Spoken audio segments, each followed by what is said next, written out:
Hello. Instrument flying is a skill which rapidly degrades if you're not in regular practice. So it's in this area that errors are most commonly made during proficiency checks. In this edition of Refining Your Pilot Skills, I'd like to share with you the knowledge about where errors are most commonly made and hopefully help to make sure that you don't screw up your proficiency check. First problem which pilots create for themselves during an IFR proficiency check sounds very simple, but it's surprisingly common.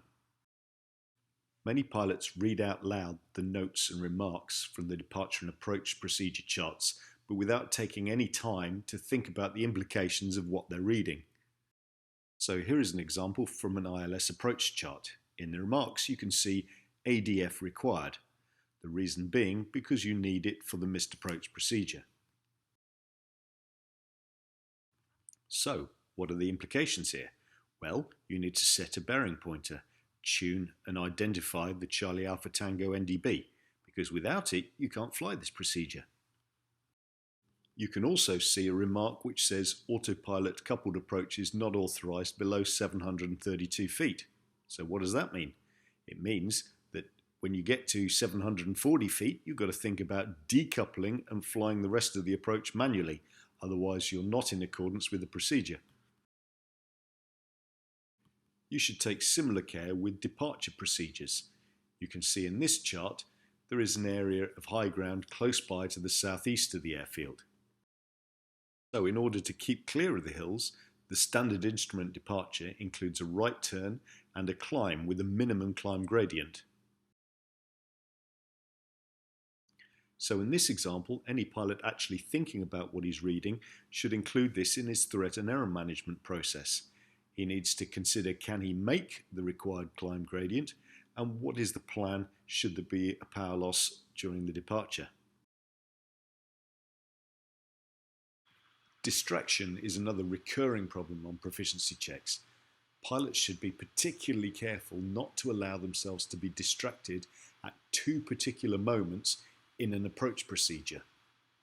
The first key moment is as the helicopter intercepts the final approach course or the localizer. If you choose the wrong moment, for example to start performing your before landing checklist, it's very easy to fly straight through the final approach course without noticing.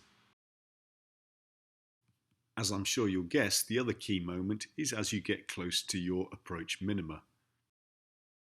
Firstly, remember, unless you're flying a Cat 2 or 3 ILS, your minima are by reference to a barometric altitude or height.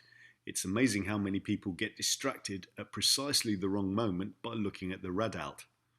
So looking at this example from a high elevation airfield, the decision altitude is 7516 using the barometric altimeter, not 200 using the radalt.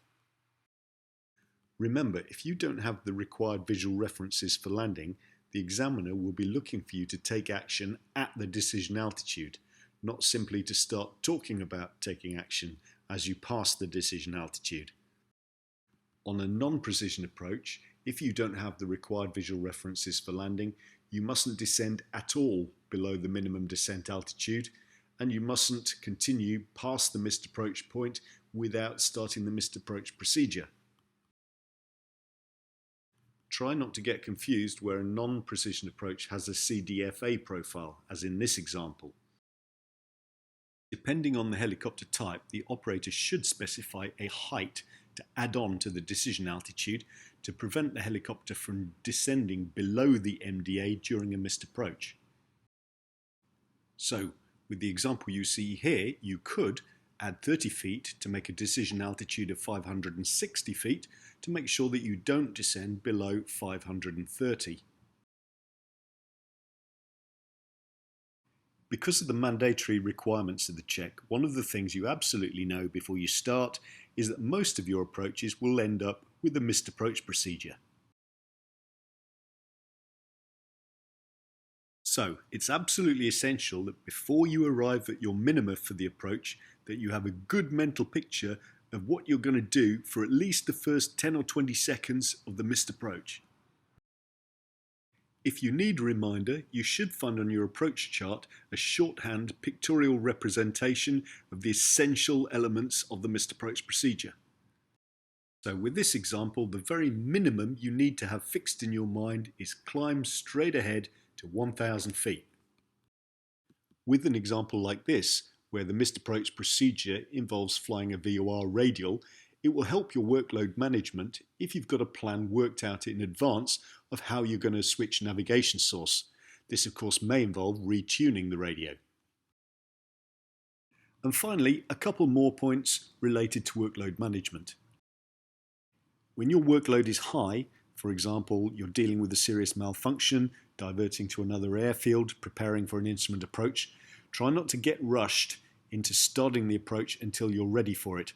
That's likely to increase your workload with the possible result that you're going to start getting behind the aircraft and lose your situational awareness. There are various ways by which you can reduce the tempo of events. You can reduce your airspeed, take up a holding pattern, or ask air traffic control to give you vectors to a long final, for example. If the urgency of the situation is such that time really is limited, then do some prioritization. So imagine you have a serious emergency and you're getting radar vectors from air traffic control for this approach at Birmingham. Maybe the priority here is not to start entering data into the FMS. In fact, if you've ascertained that the weather is suitable to start this approach, there's only two selections you need to make to prepare you for when the controller guides you onto the final approach course. They are to tune the localizer frequency and select it as the navigation source, and to select the correct final approach course.